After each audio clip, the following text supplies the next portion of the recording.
Welcome to another edition of the Front Row Roundtable show presented by Ralphie's. Thanks for being here. I'm Norm Waymer. Joining me is the normal crew, Big John Melkowski from the St. John's Radio Network. Hi, Norm. And Mortgage Marty Ben, who is in the middle of a football fantasy draft. Honestly. It seemed appropriate. He asked me, and I said, yeah, bring it. Yeah, I'm watching some of these picks, shaking my head like every other time. Bring the laptop, and because his draft is right in the middle of our TV taping. Yep. So I'm not doing auto picks. I'm picking live here, shaking my head. That's why I got the Googie glasses on. I talked him to taking two running backs with his first two picks. So. Yes, Barkley and Devontae Freeman. Nobody get her. Although the good thing with taking Barkley, I have a history of killing first-round draft picks. Like they have season-ending injuries early, so at least it would help the Cowboys. I don't think the Giants are going to be big-time contenders. And that's a good point. All right, besides, Dallas won't make the playoffs anyway. So easy. It is the first weekend of the NFL. Of course, there was a game on Thursday night, but first full Sunday of the NFL season. Everybody happy? Red Zone Network is all primed up and ready to go. Already know the channel number. Do I need to sing the most wonderful time of the year song again? Is that what you want? I don't think anybody wants that. I know, but it is the most wonderful time of the year. I don't think anybody wants that. You can now watch football any day you want. And the first touchdown scored in the NFL season, Nike.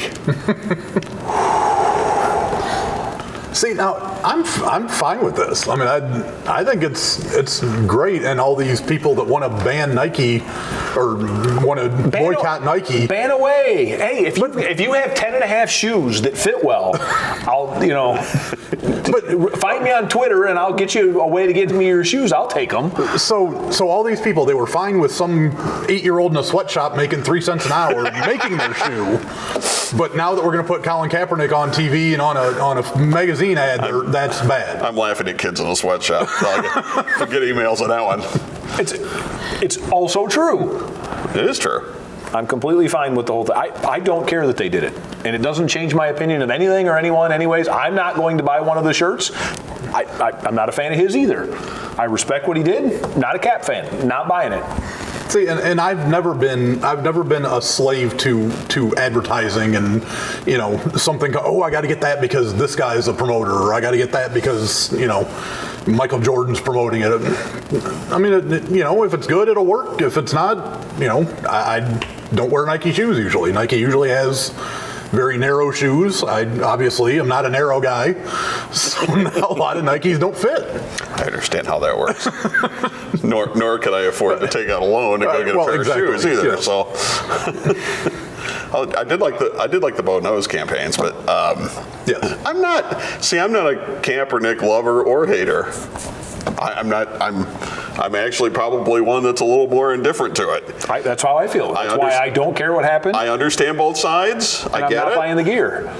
Yeah. I don't have any problem with expressing your freedom of speech. I have no problem with it. I mean, here's the thing, though. Look at how many times we've said Nike in the last 3 minutes. I think the ones that are saying they're disrespecting the flag in the military, I think is they're not looking at the situation correctly. Well, I understand the emotion behind it. My dad was a veteran. I get it.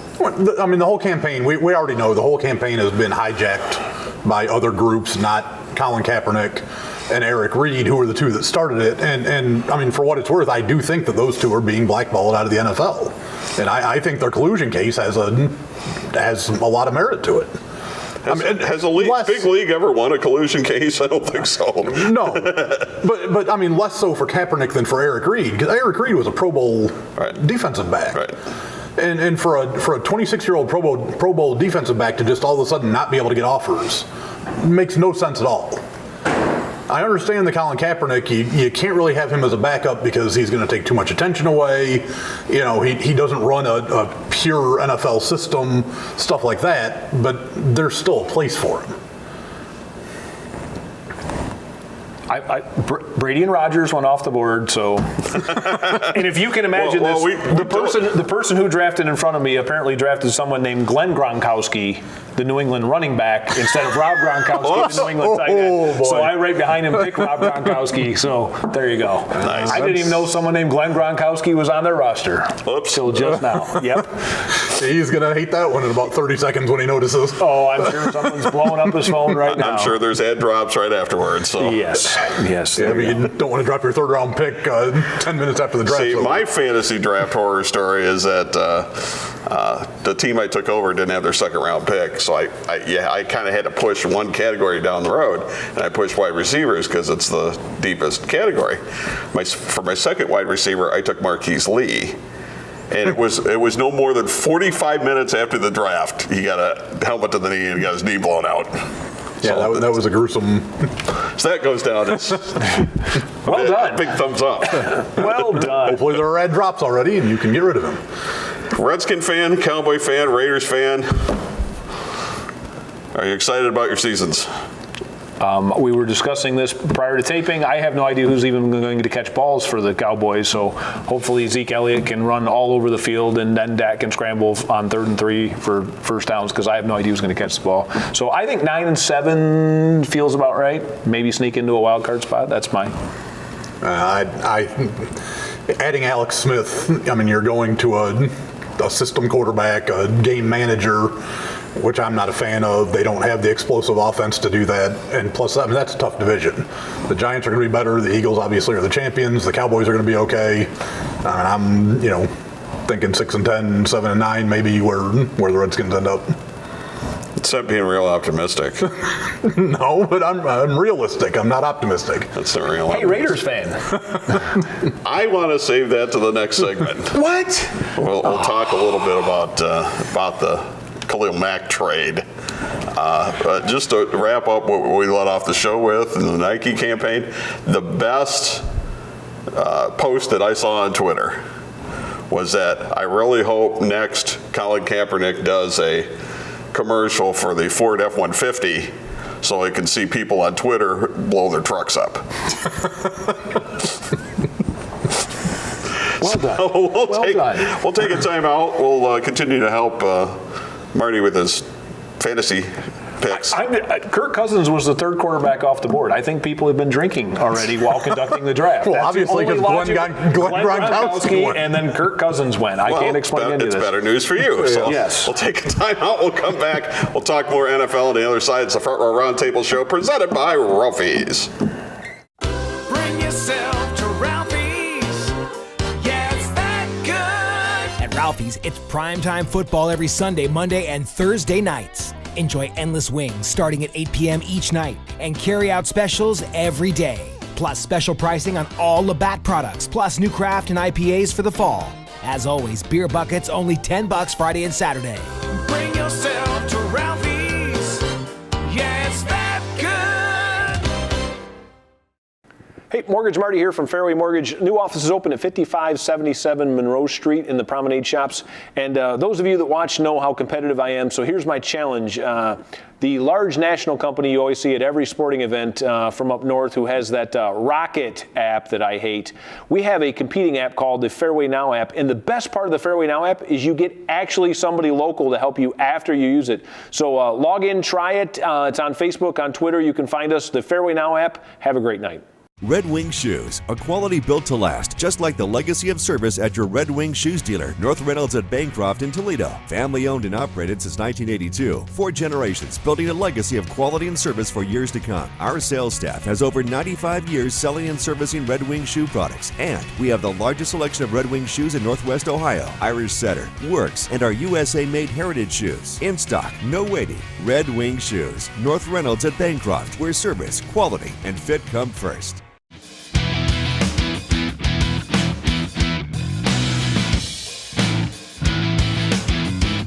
All right, back we are in the Front Row Roundtable show presented by Ralphie's. I will be at an area of Ralphie's tomorrow to watch NFL at 1 o'clock. So Play find a norm. Just start showing up at Ralphie's. Yeah, pretty much. You'll find me at one of them if you look hard enough. Nobody bothers looking, so it doesn't really matter. So, all right, how's the draft going? Larry Fitzgerald got drafted for the 832nd year in a row. How many receivers are left? 4. You have one. The entire Cowboys receiving corps is left. And the Browns. And the Raiders. Oh, yeah, okay. Well, there you go. I mean, Josh Gordon could be a good pick if he plays. It's not worth the gamble. I didn't say it was worth the gamble. I just said that there it is. The Josh and Jarvis show. All right, you ready to poke me on the Khalil Mack train? What happened? I don't understand. Are you in favor of this madness? See, here we go. It's madness again. It's madness. I can explain it. It's a tough situation. John Gruden's an idiot? Is that the explanation? He's not the general manager, although everybody seems to think that he is. He didn't sign off on this, or he didn't help draw the line? He was not part of the negotiations, according to him. But according to what I've heard, he never called Khalil Mack in the however many months he's been the coach. Because he's not the general manager. Here's the thing. So the coach isn't supposed to call his best player? But he wasn't doing the negotiation. So you're going some separation of church and state excuse? No, because really it doesn't have anything to do with anything. Sounds like the Raider apologist coming out. Okay. I'll he's currently listen. only a Gruden apologist. We don't even know how he feels about this. It's irrelevant of whether he called or not. It doesn't really matter. Khalil Mack wanted what he got from the Bears. That's the contract he wanted from the Bears. All right, they already gave Derek Carr a 5-year, 25 per contract. All right, 5-year, $125 million deal. The two combined would have been 1/4 of their salary cap.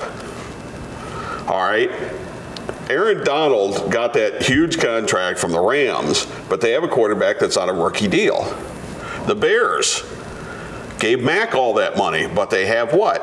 A quarterback on a rookie deal. So the Raiders would have been the first team to have two guys that were making $20 million a year. That's what it came down to. He was under contract for this year.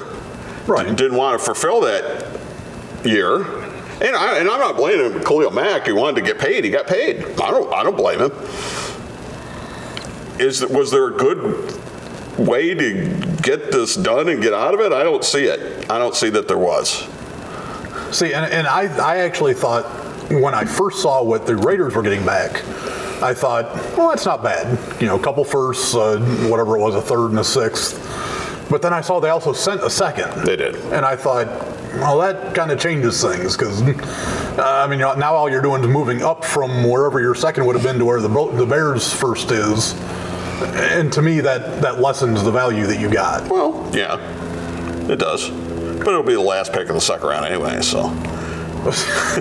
No, it's just a joke. It's apparently the other people drafting aren't the only ones who've been drinking tonight. It's just a joke. Oh my! I had to take them off and stare at you. Just a joke to get a reaction. But you got the reaction. There you go. So that's really what's behind the whole deal. Do you want to put your back against the wall on the salary cap? Here's something that I found very interesting. Vegas and the over and under on wins.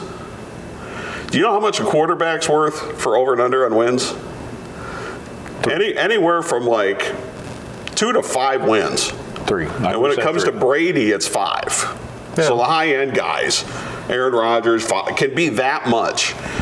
Do you know what happened to the Raiders over and under on their wins when Mack got traded? Probably didn't move. It moved to a half a win. Yeah. So do you want to pay $20-some million for half a win?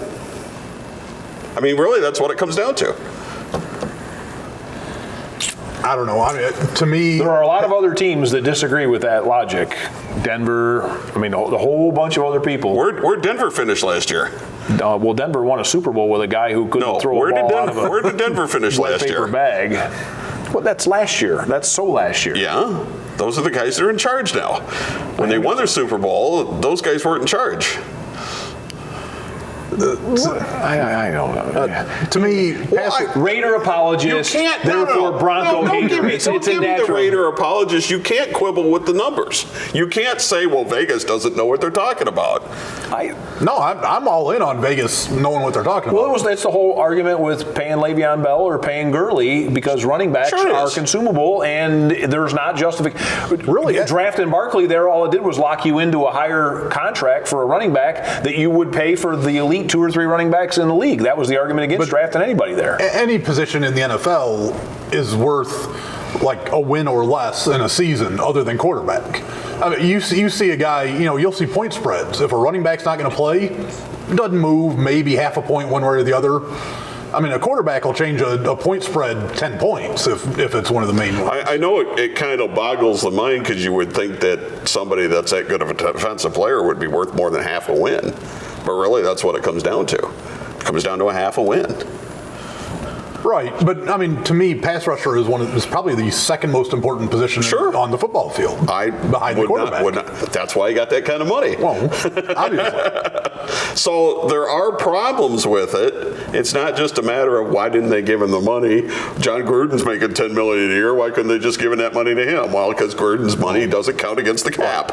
But the cap's going to continue to go up too, and I think a lot of teams don't plan for that. No different than our baseball league. Well, I know, and you got to plan for it. But what you also get is that the money that you were paying Mac and going to pay Mac if you re-signed him, you get to use that on somebody else. It's not like that money dies either.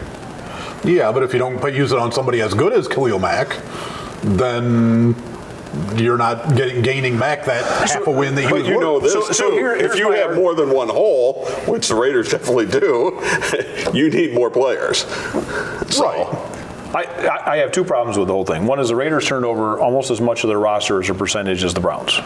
Oh, sure they did. Okay, so I understand the new coach and all that. The second is when you have those draft picks, you have to pay them, and you have to pay them where they're slotted. So you're saying someone that I'm not sure can be a great NFL player, I'm going to pay X amount to, or someone else, I'm going to pay Y amount, but I know he's a great NFL player. And that's where I have a hard time with the logic of some of this. Well, I believe the Cowboys traded Herschel Walker at one point. Well, and at the time, the Cowboys had nothing. That seemed to work out pretty good.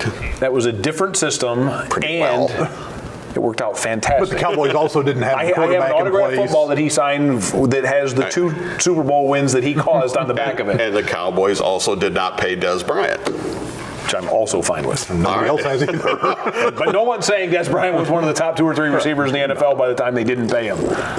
We got to read a break, regardless. More on this and some things on college football when we come back. It's all about football today. Is the first day of the first Sunday of the NFL season coming up tomorrow, and we'll be back. It's Front Row Roundtable show presented by Ralphie's. Bring yourself to Ralphie's. Yeah, it's that good. At Ralphie's, it's primetime football every Sunday, Monday, and Thursday nights. Enjoy endless wings starting at 8 p.m. each night and carry-out specials every day. Plus special pricing on all Labatt products, plus new craft and IPAs for the fall. As always, beer buckets only $10 Friday and Saturday. Bring yourself to Ralphie's. Yeah, it's that good. Hey, Mortgage Marty here from Fairway Mortgage. New office is open at 5577 Monroe Street in the Promenade Shops. And those of you that watch know how competitive I am, so here's my challenge. The large national company you always see at every sporting event from up north who has that Rocket app that I hate, we have a competing app called the Fairway Now app. And the best part of the Fairway Now app is you get actually somebody local to help you after you use it. So log in, try it. It's on Facebook, on Twitter. You can find us, the Fairway Now app. Have a great night. Powerbomb Wrestling is back in action in Toledo on Sunday, September the 30th at 5 p.m. at St. Clement's Hall, 2990 Tremainsville Road. The Bachelor, Ben Boone, and Unchained Brandon Day battle for the heavyweight title, this time with the amazing Nate Matson as special referee. You'll see a lumberjack match for the tag team titles. Also, the Midwest title and the women's title will be defended. Get your tickets now at pbwexcitement.com. It's the best wrestlers in the Midwest, Sunday, September the 30th.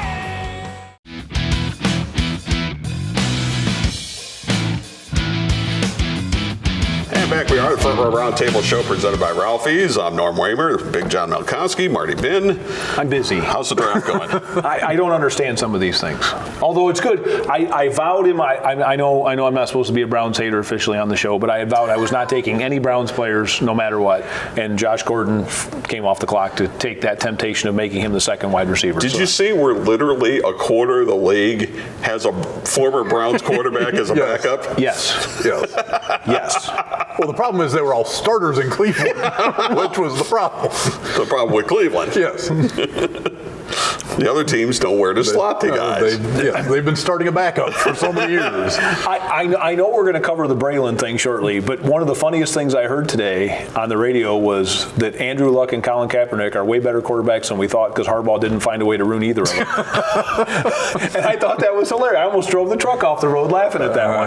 Well, the thing with the Browns is last year, Deshaun Kaiser wasn't ready, and they started him right off the bat. This year, Baker Mayfield is ready, and they're not going to start him off the bat. So that's kind of the way it goes in Cleveland. That's debatable if he's ready. All right, last Saturday, I clicked on the TV to start watching college football, and the one side kicked off.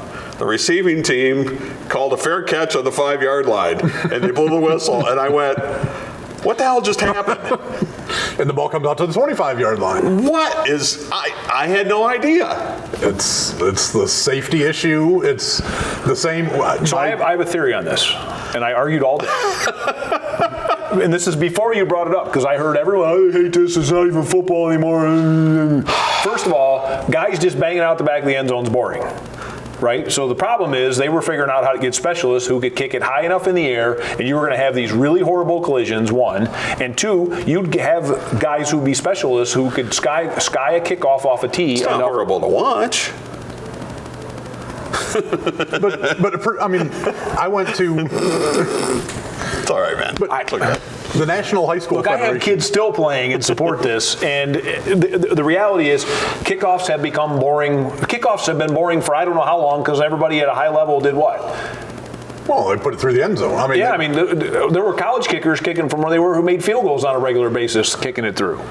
But then just start on the 25 then, or the 20. Because then you don't have an onside kick. But the national... That's the reality is then you don't have an onside kick anymore. The National High School Federation has actually made freshmen are not allowed to kick off. Right. JV teams can only kick off if both teams agree. We played our JV game on Saturday, and we didn't kick off because the other team didn't want to. Right. So after a score, you just put the ball at the 25-yard line, and there you go.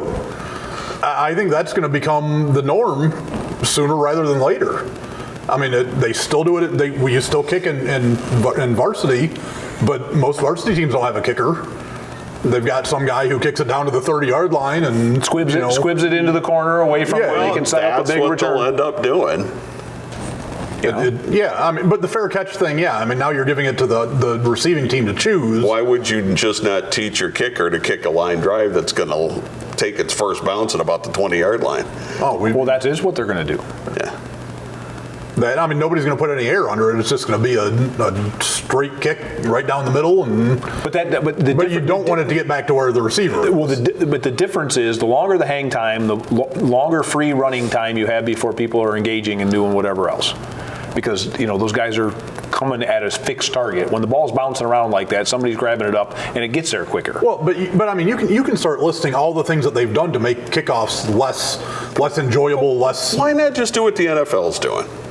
If you have issues about collisions and that, do what the NFL's doing. You can't engage somebody on a block until the receiver catches the ball.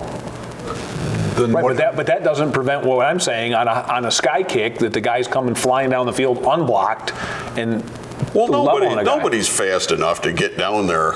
It's closer than on you think. Kickoff. Yeah, especially if they can't be blocked. I mean, it's closer than you. I mean, they're kicking from the 35, right? I mean, if you can go 60 yards in 6 seconds, and the ball's in the air for 4, by the time you catch it, you can't get a running start. No, you got to start 5 yards so you're back. You're not gonna cover 60 yards in 6 seconds. You got guys running 4.6, 4.7 40s. You're not that's 5. Not from a standing start. That's out of the block. I'm saying 4.6, 4.7. I hate it. No, I'm not saying I like it. I'm just. I don't like it, but I think it achieves the intent and it leaves the onside kick in the game because the alternative is you get rid of onside kicks. Well, you can go to flag football too. That'll take care of a lot of injuries. I'm sorry, I hate it. I absolutely hate it. I like the helmet rule too, and nobody likes that. And I've been tired for years of DBs getting penalized, and then running backs can get in the hole and drop their forehead into it. I hated that. It's going to be interesting to see how they adjudicate manage it because there's been a lot of complaints during this preseason on how they call it and what guys are if the getting defenders penalized. aren't able to drop their heads like that, then the runners shouldn't either. So Everybody or I'm nobody. all right with that. Yeah, no, I understand. It's just, I mean, there were a lot of flags in the preseason. Yeah. We'll see. I mean, they'll I'm sure get it'll adjusted. taper off. They'll get But- adjusted. See, and I was never a fan of ejecting the guy in college either from a targeting hit. All right, a little less than 3 minutes. Braylon Edwards gets suspended as a commentator for the Big Ten Network. He should have been For suspended. commentating. He should have been suspended for the personal. The getting personal on the lineman bothers me. The rest of it was fair and true. I'm sorry, and I don't mean that as a hater. I just thought the rest of it was on point and accurate. But he should have, had he left the young man out, and I don't want to mention the young man's name because he did have a tough game. But had he left specifically that young man He out, wasn't even and the not worst made it out of the line, though. I'm saying, but had he not made it personal like that, Right. I think I would be really upset that he got suspended. And that's one thing that we've never done on radio. Anybody commits a penalty, anybody commits a foul, anybody lets bad fumble. Never mentioned a guy, never mentioned a number. It's just false start. Isn't there a difference though between high school and college? There is. Yeah, but I mean, obviously NFL. I think we would all agree that everybody's fair game is pro football and that. And I'm not saying college should be the same as the NFL. and in college, so I mean, I'm asking, where's the line when it comes to college? I agree with you on high school. I don't think he should have been suspended. I just think it was easier to suspend him when he made it. We did the same thing when we were doing high school games. So I'm totally on board with that. That's why I don't like the Little League World Series and all those games on. The finals is fine. Well, even that, but that's another story. But no, I thought him getting suspended for what he said, a lot of it was truthful, but the language, I mean, you are representing the Big Ten Network. You can't just be throwing F-bombs out on Twitter all the time. Right. I mean, to me, the presentation, not the content, right? Had he just cleaned it up a little bit, we're not having this conversation because it was extremely fair in my opinion. Right. I mean, I'm sorry, it was extremely fair. Yeah, I watched that game. I was as irritated as everybody else watching it. The Michigan offense averaged 1.8 yards per carry. He said factual things. It's just the way he said it. You can't do that. And I mean, you look at Jamel Hill with ESPN. I mean, there's so many of these people that get suspended and fired for the same kind of stuff. We got about 30 seconds with Michigan and the loss to Notre Dame. Was it personnel or coaching or both? The offensive line is where I lay most of the blame. So personnel. Yeah. Shea Patterson, I thought, was fine when he had time. He was running for his life. Well, From the opening whistle, he had no time. He bought time and still managed to keep the ball down the field. I thought he played a remarkably good game for what I saw with line play. He should have eaten the ball the one time he threw a pick. Yeah. But all quarterbacks get frustrated. Yeah.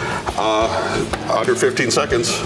Doing all right? Awful lot of old people got drafted. We got to go. Power Bomb Wrestling coming your way at 2 a.m. You can't catch it, DVR it. You can also check out our YouTube channel. Just put me in the search box. And we'll see you next week on the Front Row Roundtable Show presented by Ralphie's.